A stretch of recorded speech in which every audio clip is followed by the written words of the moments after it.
I was really fortunate to have a wonderful childhood growing up in the bush. I had two brothers, an older and younger brother, and a really supportive family. The thing that I loved most about my childhood was rugby league time. Being able to play with my mates. Everywhere I went, there was a footy in my hands. A lot of the things that were instilled in me as a young man still stick and resonate with everything that I do today. But at the end of school, I had an opportunity to go to a couple of clubs, and the Raiders in particular showed some interest there. And I remember travelling down, and it was like a big country town, really. And growing up in a small rural community, it seemed the right fit. So I came down as an 18-year-old, and I was fortunate enough in 2000 to debut for the club. And there was an exodus of players at the end of 2006, and all of a sudden I was in an opportunity where I got to captain the side. And it wasn't through being the greatest player on the field, that wasn't it. I just think that I really believed in the club culture. I really believed in the values. Has he done it all himself? Yes, he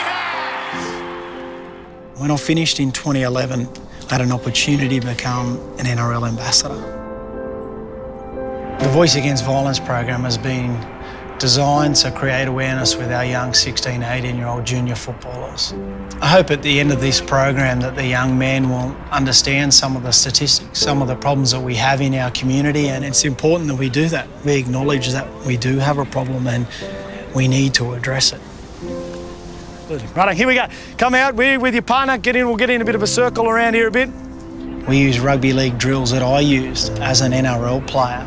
And we use those drills to help educate and raise awareness. All of a sudden, something that was never addressed, was a taboo topic, is now something that is common language, and we speak about it and we understand the impact that it is having on our people. So you're going to go back to back, your bums are going to go together, your shoulders are going to go together, and you're going to sit down at 90 degrees about here. In a relationship, who's got more power and control? Is it a man or a woman? Equal.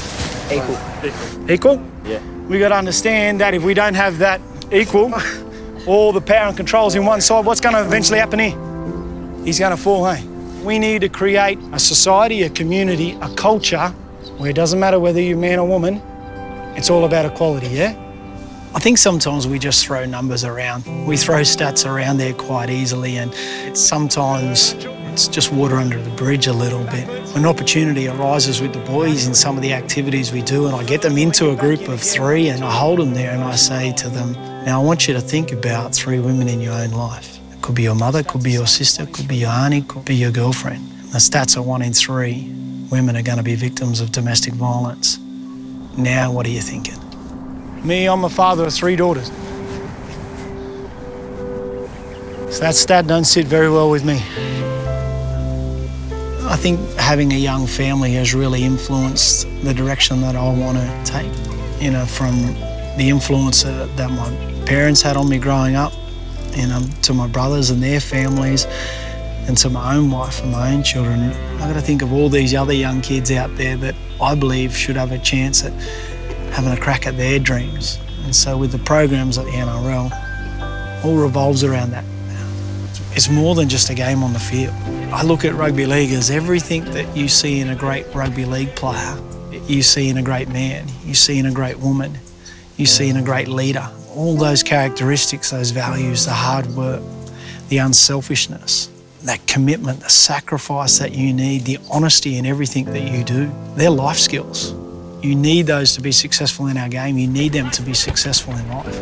If we set an example as footballers, doing the right thing in our communities, absolutely, we can have a huge ripple effect into those junior clubs that are below us, then into the families and into the schools. And we have this huge opportunity to make change. That's what our great game can do.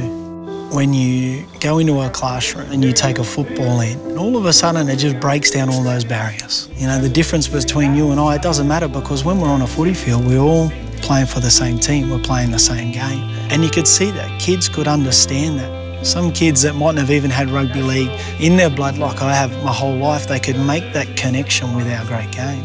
It's almost like there's that light bulb moment when they go, I understand where he's coming from. I understand what they're talking about. And it's the amazing power of sport, and in particular rugby league.